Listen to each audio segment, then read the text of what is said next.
सभी विद्वानों एवं प्रिय छात्रों का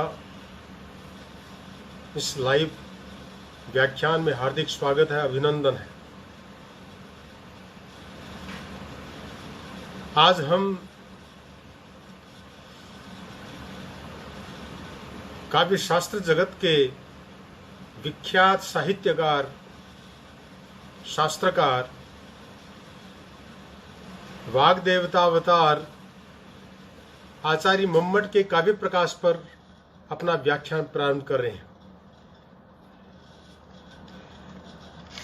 आचार्य मम्मट काव्य शास्त्र के जगत में एक ऐसा नाम है जिसके बिना काव्य शास्त्र अधूरा सा मालूम पड़ता है। अकेले मम्मट का काव्य प्रकाश और दूसरी तरफ समस्त साहित्यकारों के अन्य ग्रंथ, लेकिन जो बातें काव्य शास्त्र के विषय में आचार्य मम्मट ने कही हैं वे सब उन पर भारी पड़ती हैं। इसी कारण तो आचार्य मम्मट को वाग देवता अवतार कहा जाता है। 12वीं शताब्दी के इस रचनाकार का जन्म कश्मीर में हुआ। इस प्रकार का विद्वानों के बीच में मत है और इनके नाम से भी ऐसा लगता है कैयट, जैयट, इसी प्रकार से मम्मट। तो ये कश्मीर के एक बहुत बड़े पंडित थे। कई तो श्री हर्ष के मामा भी कहते हैं इनको, लेकिन ये सब बातें सत्य से परे लगती हैं क्योंकि कोई प्रामाणिक सबूत नहीं मिलता है। इस कारण से हम केवल इतना ही कह सकते हैं कि ये कश्मीर के पंडित थे और काव्य शास्त्र के प्रणेता थे, जिस काव्य शास्त्र का नाम था काव्य प्रकाश। यह काव्य प्रकाश जिस पर सैकड़ों संस्कृत टीकाएं लिखी जा चुकी हैं और आज भी संस्कृत और हिंदी में इस पर लिखा जा रहा है, फिर भी वह उतना ही नवीन बना हुआ है। व्याख्या की दृष्टि से व्याख्याकारों के लिए वह उतना ही रोचक और महत्वपूर्ण ग्रंथ बना हुआ है। मैं संक्षेप में काव्य प्रकाश का जो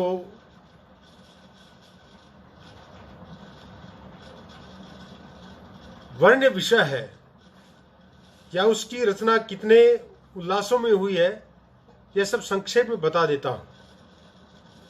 काव्य प्रकाश 10 उल्लासों में विभक्त है और काव्य प्रकाश में क्या है इसके लिए इतना ही कहना पर्याप्त होगा कि काव्य प्रकाशकार ने जो काव्य का लक्षण दिया है उस लक्षण की व्याख्या ही केवल काव्य प्रकाश है।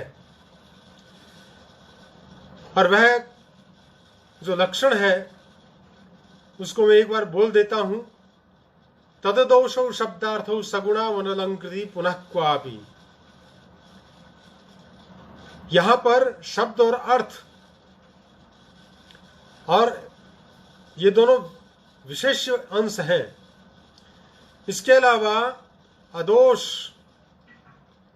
जिसमें गुण और अलंकार, और जहां पर गुण रहते हैं वहां पर रस भी रहता है।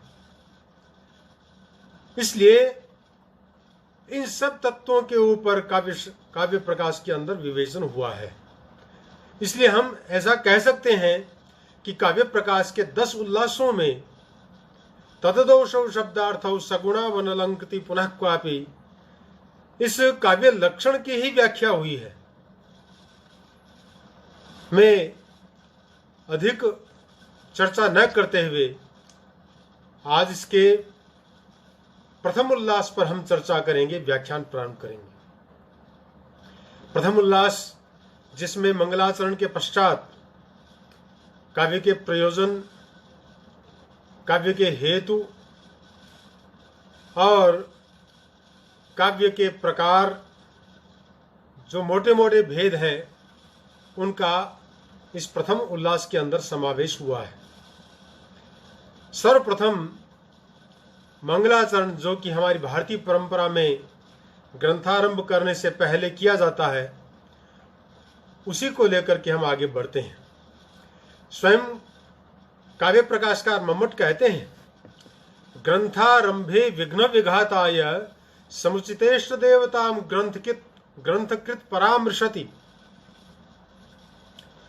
ग्रंथ के प्रारंभ में विघ्न विघात के लिए समुचित इष्ट देवता का ग्रंथकार परामर्श कर रहा है।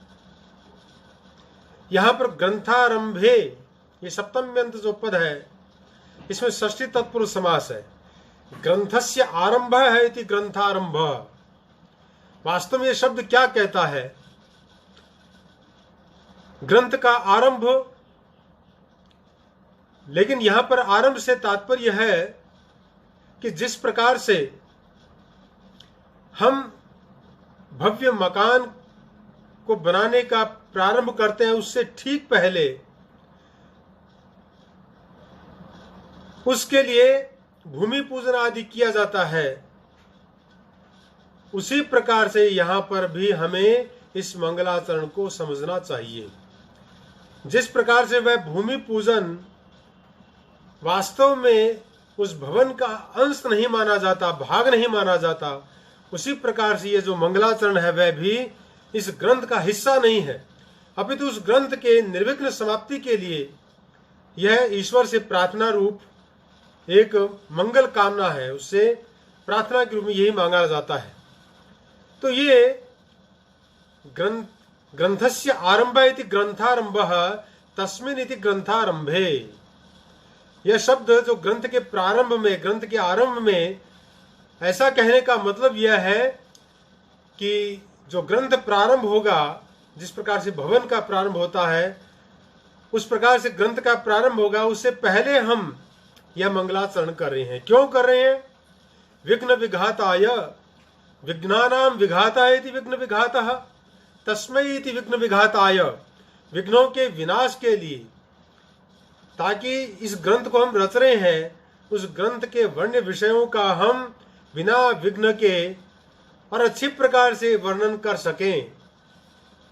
उन विषयों के ऊपर हम ऐसा वर्णन कर दें कि हम यह समझें कि हमारा कार्य पूरा हो गया है।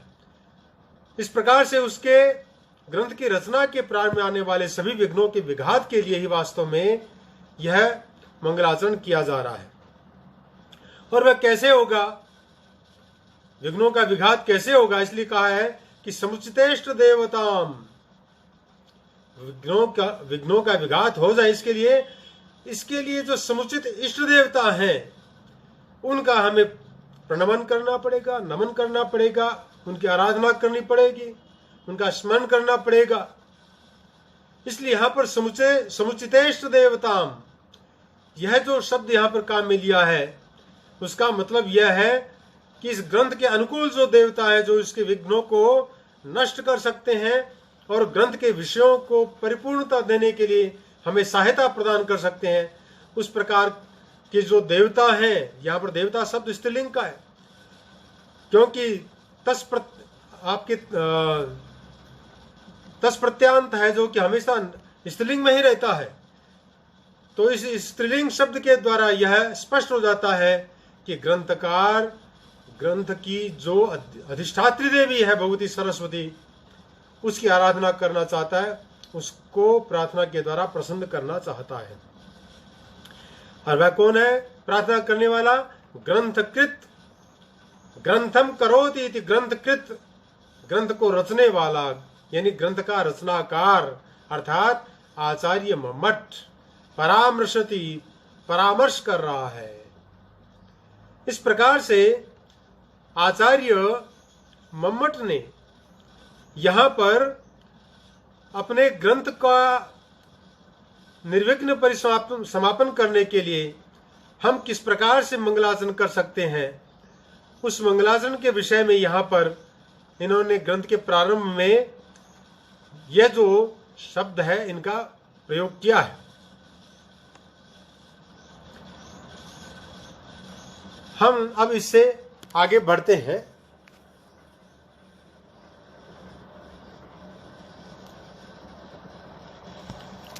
ग्रंथकार का जो मंगलाचरण है वह है नियतिकृत नियम रहिताम ह्लादैक मयीम अनन्य परतंत्राम नव रस रुचिराम निर्मिति आदधति भारती कबीर जयति। यहां पर बात तो इतनी सी है, कवे है भारती जयति, कवि की जो भारती है वह विजयशील हो रही है। किम कुर्वती सा भारती कबीर भारती जयति। तो इसके लिए फिर विशेषण दिए हैं कि नियतिकृत नियम रहिताम ह्लादैक मयीम अनन्य परतंत्राम नवरस रुचिराम निर्मितिम आदधति कवे भारती जयति। ये इसका हम अन्वय कर सकते हैं।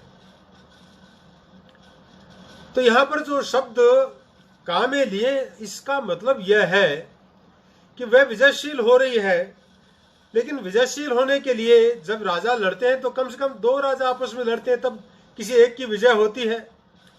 तो यहां पर भी यह प्रश्न उठता है कि यह कवि की भारती किससे विजयशील हो रही है भाई। तो इसका उत्तर है कि हमारे समक्ष दो प्रकार की सृष्टि है।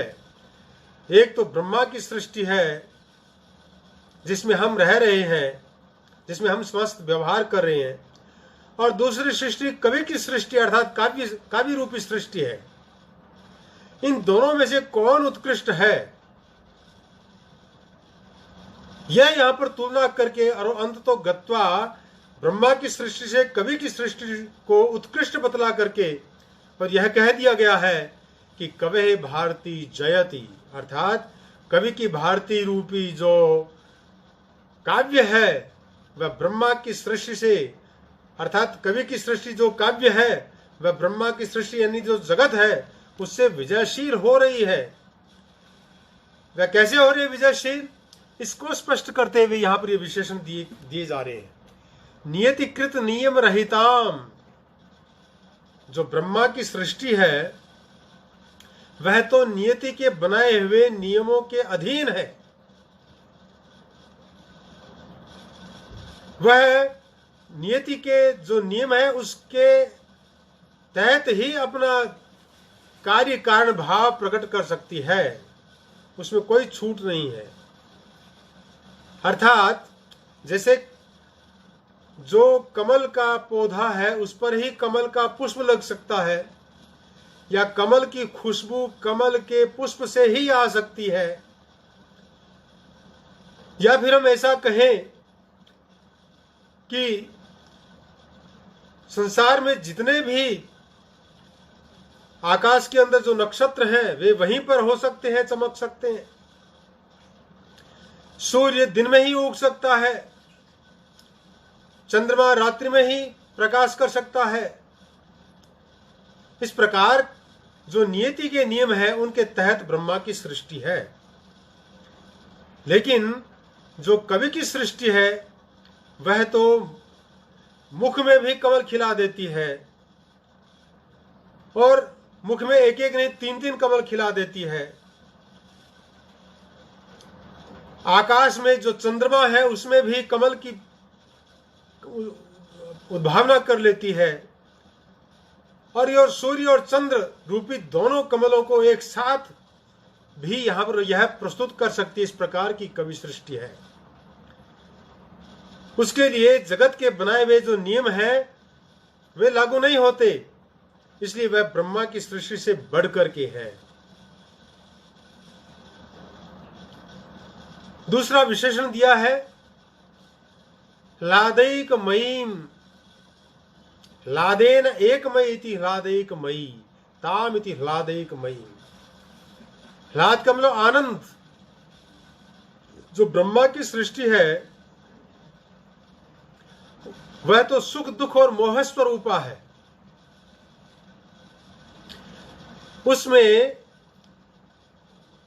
कोई एक वस्तु किसी के लिए सुख देने वाली हो सकती है,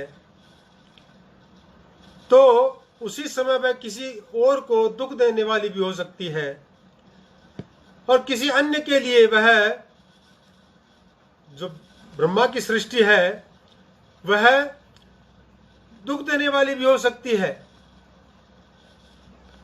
या मोह देने, अर्थात इस प्रकार से ब्रह्मा की सृष्टि में सुख दुख और मोह ये तीनों हैं। एक समय में ये तीनों प्रकार की स्थितियां बनी रह सकती हैं। उदाहरण के लिए किसी एक व्यक्ति ने एक भव्य मकान परचेज किया या बनाया, लेकिन पड़ोसी को उस मकान को देख करके बड़ा दुख हुआ। वह शत्रु है उसको बड़ा दुख हुआ। लेकिन मकान का मालिक जिसने परचेज किया उसको बड़ा सुख हो रहा है, आनंद की प्राप्ति हो रही है, और किसी अन्य को मोह हो रहा है। इस प्रकार से ब्रह्मा की सृष्टि में सुख दुख और मोह तीनों एक साथ उपस्थित हो जाते हैं। तीनों अलग अलग प्रकार की स्थितियां वहां पर रहती हैं, लेकिन कवि की सृष्टि में ऐसा नहीं है। वहां तो एकमात्र सुख ही सुख है, आनंद ही आनंद है। किसी भी प्रकार की स्थिति हो संसार में, लेकिन वहां पर तो आनंद ही प्राप्त होगा। फिर तीसरा विशेषण दिया अनन्य परतंत्राम। जो ब्रह्मा की सृष्टि है वह तो अन्य परतंत्रा है, अर्थात संसार के कारण कार्यवाद सिद्धांत के कारण से वहां पर तीन कारणों के अधीन है। तीन प्रकार के कारण हैं, समवायी कारण, असमवायी कारण और निमित्त कारण।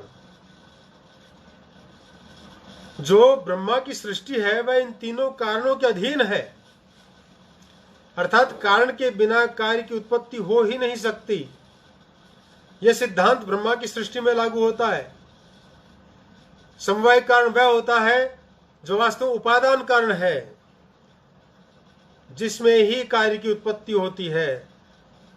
जैसे वस्त्र, तो वस्त्र तंतुओं में ही निहित है, तंतुओं के बिना वस्त्र की निर्मित नहीं हो सकती, इसलिए तंतु वस्त्र के प्रति उपादान कारण है, अर्थात समवायी कारण है।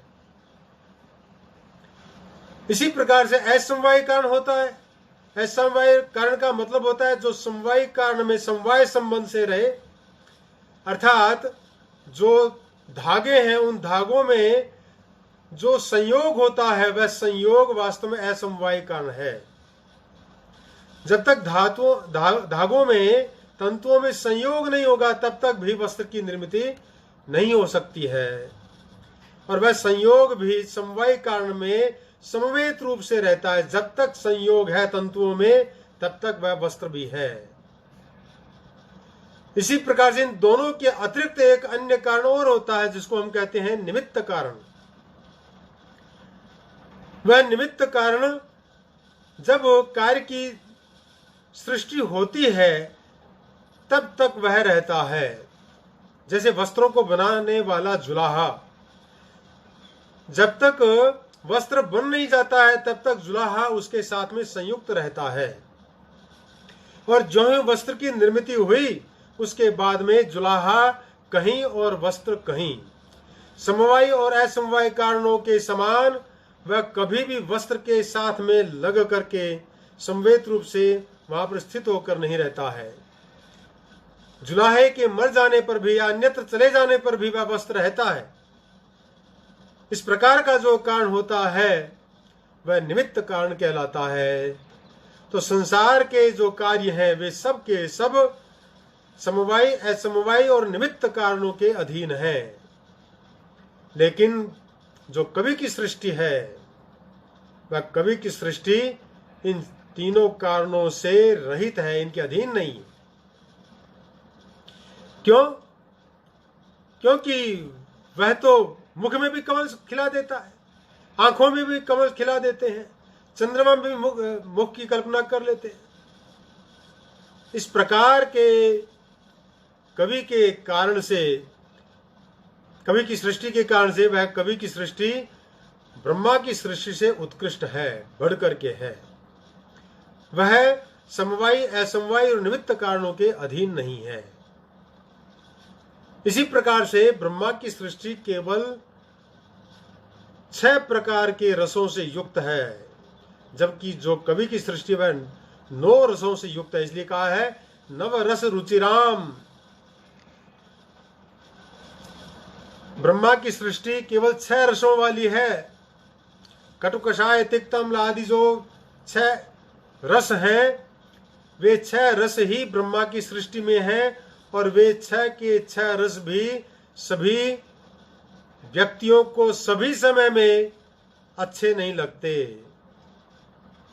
कभी किसी को एक समय में, किसी को मीठा अच्छा लगता है, किसी को तिक्त अच्छा लगता है, लेकिन कटु, कषाय आदि तो किसी को अच्छे लगते भी नहीं है।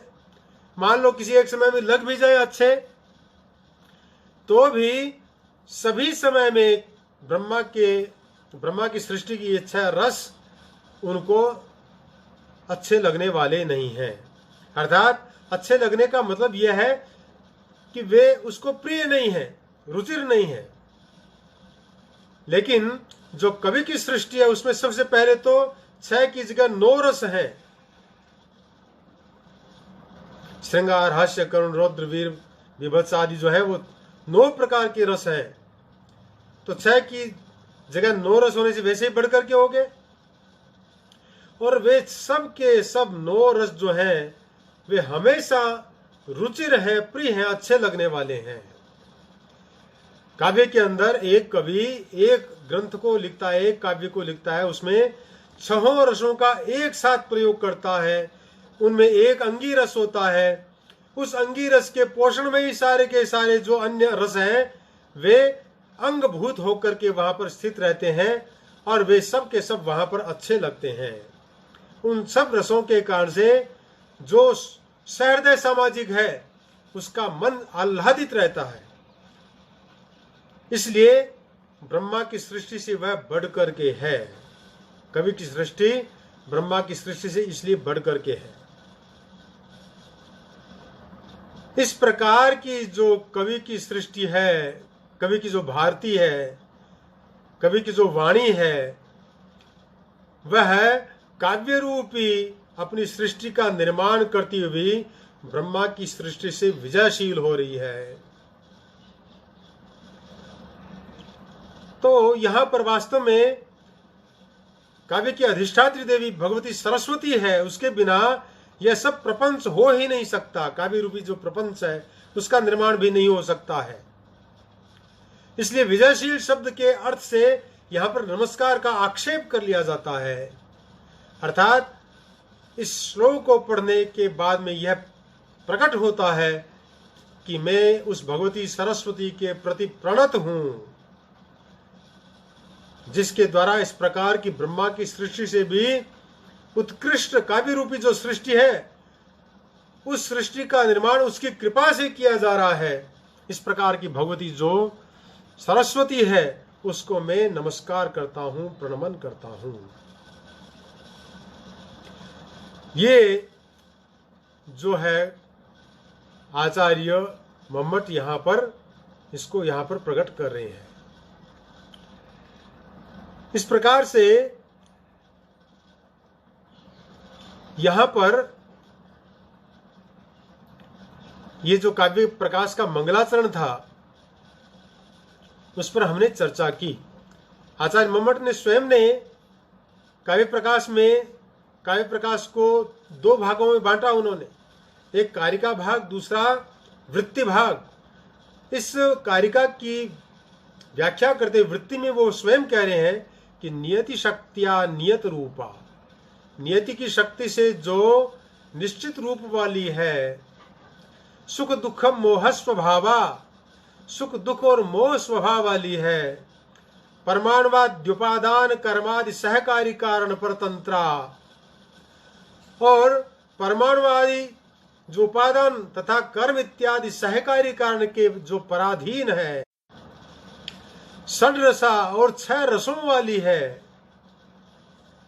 न च हृदयैव हि तादृशी, इस प्रकार की जो मधुर इत्यादि 6 रसों से सर्वदा हृदय को प्रिय ही नहीं है, इस प्रकार की ब्रह्मा की जो सृष्टि है, ब्रह्मणो निर्मितिर निर्माणम, निर्मिति अर्थात वह जो ब्रह्मा की जो निर्मिति है, निर्माण है, वह एतद विलक्षणा तो कविवांग निर्मिति ही, लेकिन जो कवि की वाणी है अर्थात जो काव्य है वह कवि की निर्मिति है, कवि की सृष्टि है, वह तो इस ब्रह्मा की सृष्टि से विलक्षण है।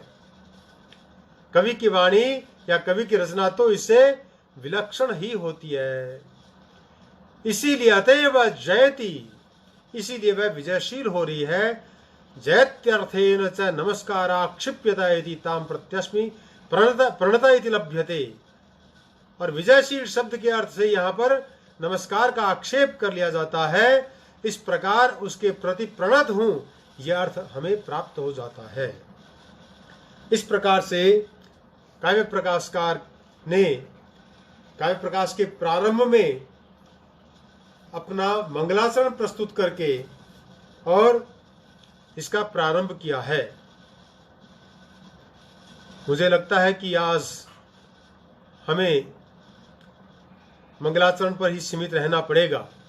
यद्यपि मंगलाचरण के पश्चात जो काव्य के प्रयोजन है उनके ऊपर चर्चा की जा सकती है, लेकिन इतना समय नहीं है कि अभी हम उस पर चर्चा कर सकें। तो आज हम इसी पर अपना व्याख्यान समाप्त करते हैं। कल हम काव्य प्रकाशकार का जो काव्य प्रयोजन है उस पर हम चर्चा करेंगे और साथ में काव्य के हेतुओं को भी ले लेंगे। काव्य प्रयोजन और काव्य हेतु इन दोनों पर हम कल चर्चा करेंगे। लेकिन आपको यह बता दूं कि जो काव्य प्रकाश है वह बहुत महत्वपूर्ण ग्रंथ है, जिस पर जैसा कि मैंने पूर्व में बताया था सैकड़ों संस्कृत में टीकाएं लिखी जा चुकी हैं, लिखी जा रही हैं, और सैकड़ों टीकाएं हिंदी में लिखी जा चुकी हैं। श्रीधर की जो टीका है, देवनाथ कृत टीका है, भास्कर की साहित्य दीपिका टीका है, आलोक टीका है, प्रकाश तिलक है, यशोधर की टीका है, मुरारी मिश्र कृत टीका है, सुबुद्ध मिश्र की टीका है। इस प्रकार की अनेक टीकाएं जो हैं, प्रदीप टीका है जो बड़ी विख्यात है, उन सब टीकाओं के द्वारा इस काव्य प्रकाश की महत्ता को प्रकाशित किया जा चुका है। इसलिए इस ग्रंथ के ऊपर हमें बड़े मनोयोग से चिंतन करना है, और वह चिंतन हम कल से प्रारंभ करेंगे, क्योंकि कल से जो महत्वपूर्ण बातें हैं, काव्य के जो प्रयोजन हैं वो बहुत महत्वपूर्ण है, उन पर हम चर्चा करेंगे। अस्तु, आप सबका हृदय से आभार कि आप लोगों ने इतने समय हमारे साथ में बैठ करके काव्य प्रकाश के बारे में चर्चा का आस्वादन किया। कल आप लोगों से पुनः इसी समय मिलने का हम आग्रह करते हैं, निवेदन करते हैं। आप सब पधारें ताकि काव्य प्रकाश पर समुचित रूप से चिंतन हो सके, मनन हो सके, क्योंकि आगे के सारे जो चर्चा बिंदु हैं वो काव्य से संबंधित है, काव्य संबद्ध है, इसलिए उन पर हम व्यापक चर्चा करेंगे, बड़े सूक्ष्म रूप से चर्चा करेंगे। तो आशा है कल से आप लोग यहाँ पर 6:15 बजे से उपस्थित रहेंगे। आप सबका आभार पुनः। नमस्कार। जय तो संस्कृतम, जय तो भारतम।